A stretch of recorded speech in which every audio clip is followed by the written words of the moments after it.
I'm Daisy. Standing in my bustling diner on a bright Sunday, I'm looking at the three figures who just walked in. My father, now gray and frail, enters first, followed by my mother in her Sunday best, chin held high, and my sister, with eyes darting nervously. 20 years of memories flood back as I see them standing in the doorway of the place I've built from the ground up.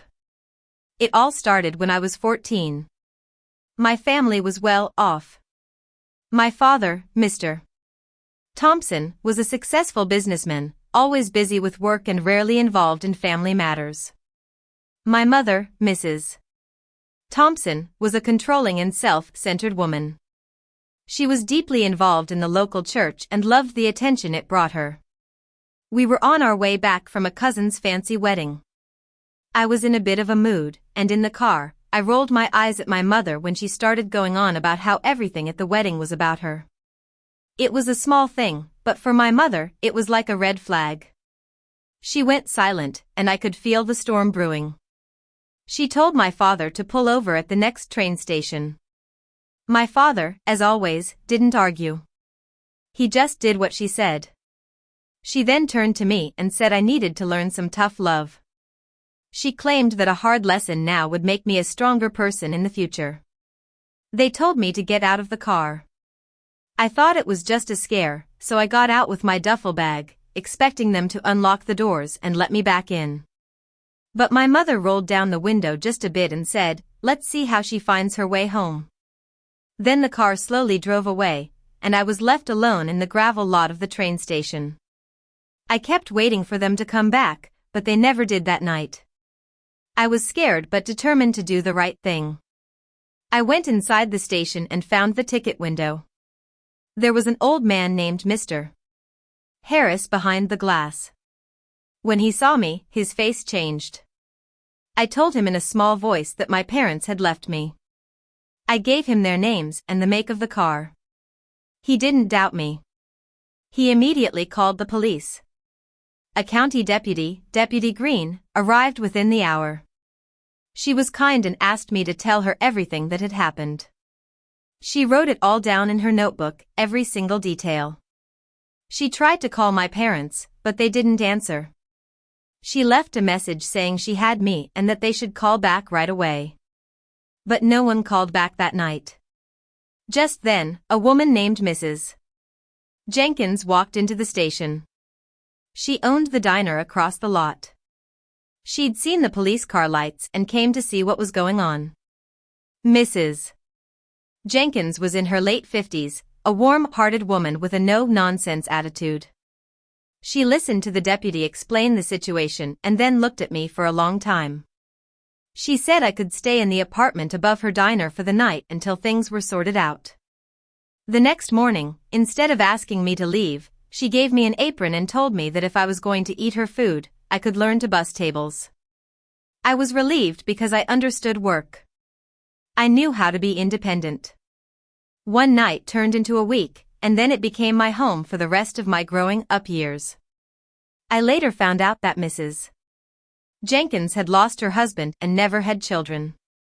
The empty apartment above the diner had been waiting for someone like me. Meanwhile, back home, my parents were telling everyone that I had run away. They said I was ungrateful and had a wild streak. A social worker named Miss Foster was assigned to my case. She came to the diner to talk to me. She was kind but hesitant when I asked what my parents had said. They had told her and the county that I had run away. Ms. Foster asked if I wanted to go home. I said no without a second thought. I never regretted that decision. The county made a kinship-style arrangement with Mrs. Jenkins. All the papers were signed, and my parents didn't fight it. They wanted the story where I was the one who left, so I let them have it. Ms. Foster gave me her business card and said, "If you ever need any of this, it's yours. It's your record." I put the card in a drawer and tried to forget about my old town. From 14 to 18, I worked hard at the diner. I bussed tables, ran the dish station, and Mrs. Jenkins taught me how to work the flat-top grill. By 16, I could handle the Saturday breakfast rush on my own. I also got myself to school every day and made the honor roll a couple of times, partly out of spite and partly because the library was warm. I learned to be self-reliant. I wouldn't let Mrs. Jenkins buy me a winter coat without paying her back from my tips. I fixed things in the kitchen myself rather than ask for help. Mrs. Jenkins once told me, "Daisy, leaning on someone isn't the same as being left." But I didn't believe her. I'd been left once, and I didn't want it to happen again. When I was 26, Mrs. Jenkins offered to sell me a stake in the diner. I took it and paid every month on time. By 30, I owned the whole place. I made some changes to the diner. I redid the floor, opened up the back wall, and added a Sunday brunch.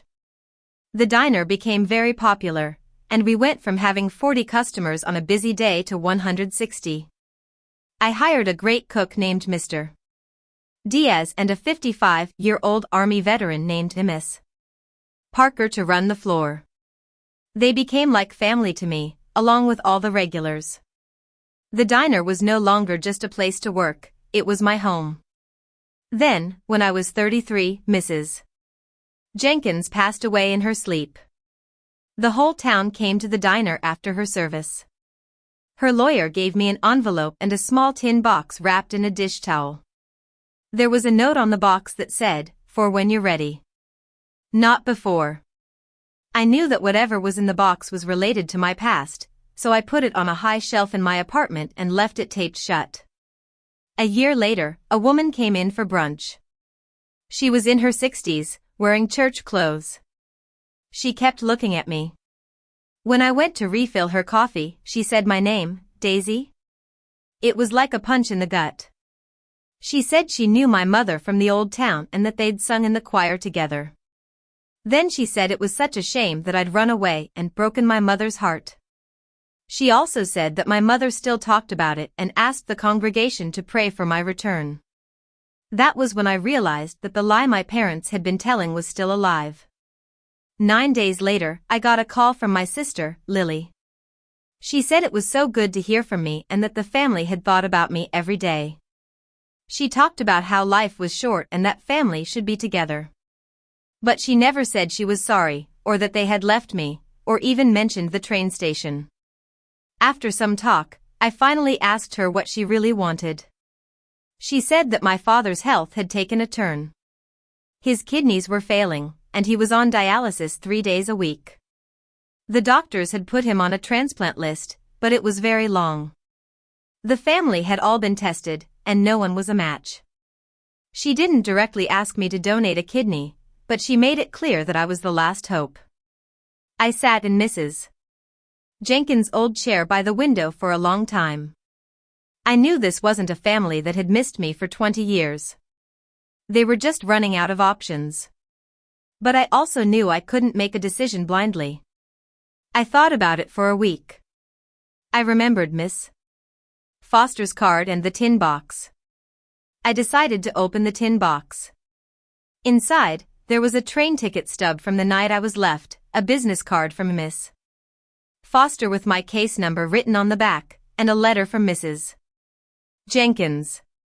She wrote that she'd loved me like a daughter and that she'd kept all these things because people lie, but paper doesn't. I called Miss Foster's old office. I found out that I had the right to my own records. I hired a lawyer, Miss Stone, to help me. She walked me through the process of getting my CPS case file and the police welfare check report. I filled out the forms, paid the copying fees, and waited. 2 weeks later, I finally got the thick manila envelope. I waited until after the diner closed to open it. The police report was exactly as I remembered. It showed that the deputy had tried to contact my parents and that they hadn't returned the call that night. The CPS file had my mother's words about me running away ungrateful. As the pressure from my family increased, Lily called a couple more times, and my mother started sending me text messages. They were all about family and forgiveness, but they never acknowledged what they had done.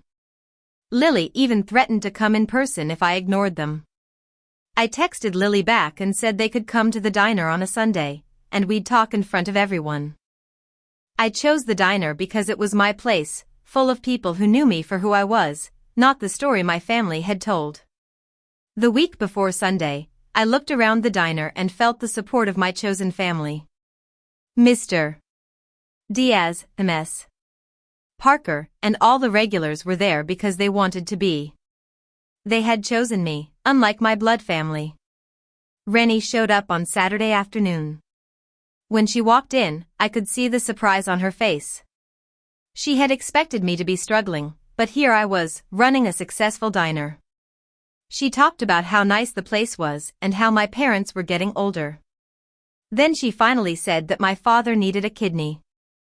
She also tried to make me feel guilty, saying that I couldn't punish a dying man for the choices I made as a kid. She still believed the lie that I had run away. I told her I'd give them my answer the next day at the diner. After she left, Miss Parker refilled my coffee and asked if I was okay. I told her the truth about my parents.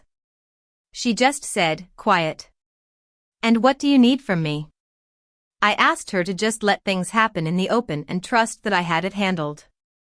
That night, I drove to Mrs. Jenkins' grave. I told her that I was going to end the lie. I wasn't going to be cruel, but I was going to put the truth on the table. Now, here they are in my diner. My mother is already performing, opening her arms and saying my name like a hymn. She's telling everyone that it's a day of healing. But I'm ready. I pour them coffee and ask them to sit down. After my mother finishes her story of how she always believed in me, I say, before we talk about Dad and family, let's agree on what actually happened at the station. I take out the folder with the police report and the CPS file. I read the report aloud, including the part where the parents declined to return for the minor. My mother loses her temper. She shouts at me, calling me ungrateful and a liar. The regulars in the diner are watching, and they can see the real her.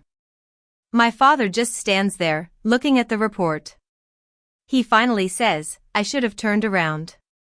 I give them my final answer. I say no to being a donor. I explain that they abandoned me and spent 20 years lying about it. I tell them the door is closed, but I also say that I hope my father finds a match. They leave, and the bell rings behind them. The wayward daughter story dies in this town, where there are witnesses to the truth. The diner keeps going, and I keep working. I've built a home where I'm loved and supported, and I'll never let anyone take that away from me.